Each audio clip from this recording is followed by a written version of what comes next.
So I just rewatched a great documentary recently in order to recall this death-defying feat for you. Okay, so go with me here a bit. Picture this. You look down, below is a thin wire, a mere 2 inches thick. 1,362 feet below that is the unforgiving pavement of the streets of New York City.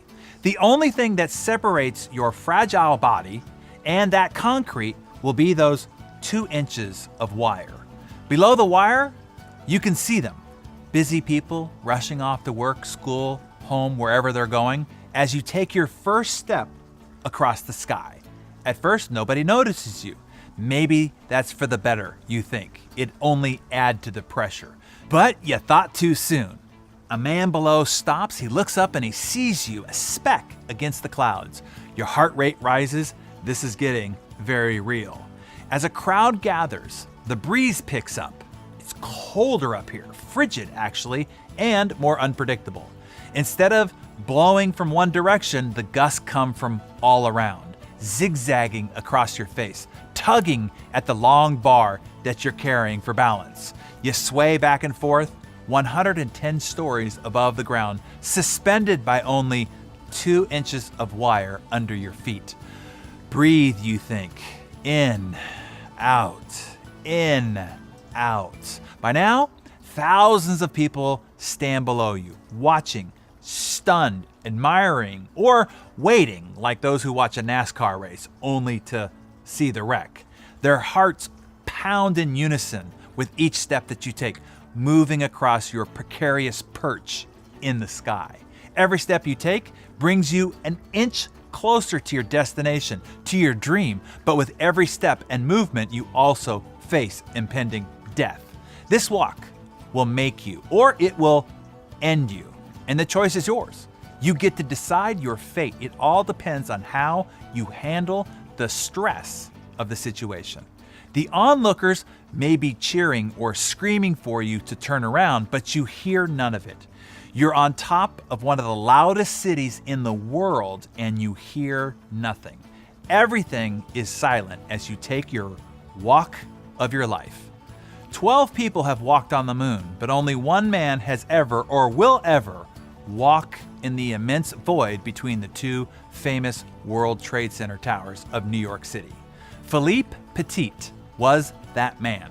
If you were to rank one of the most stressful events in your life, it is likely that none of them would come even close to the death-defying walk of Petit. Petit was never daunted by the challenge of walking between the Twin Towers in New York City. In fact, the height and the magnitude of the towers and the challenge that they presented inspired him. It was also very illegal. If walking the wire between the towers weren't stressful enough, the addition of the feat being a secret and then being pursued by the New York police as his death-defying walk began certainly added to the stress. But for Petit, the stress wasn't a negative thing. It wasn't an obstacle to overcome. It wasn't a hindrance. It wasn't something that could or would prevent him from accomplishing his goal. In fact, stress was actually on his team. Stress helped him build his strength. It kept his composure, it heightened his senses, and kept him focused on the task at hand. He knows the human body functions at a higher level when stimulated by stress and pressure. Stress can be defined as the brain's response to any demand, any one of them. Of the many, many demands placed on us daily, stress is a possible response. This means almost anything can trigger a stress response. The question is, does that mean it's bad? Think about it. When people make demands of you, are they always bad? They might be unexpected, or they might be expected. The brain can respond with stress in either case. The demands might be daunting, or they might be thrilling. No matter what the demand, it is going to evoke a reaction. How do you react? How do you handle the demand is key. Petit looked the demand of walking the high wire above the streets of New York and transformed it into an awe-inspiring thing. As a result of the stress that he felt, he accomplished something no one had ever done before or would ever do again.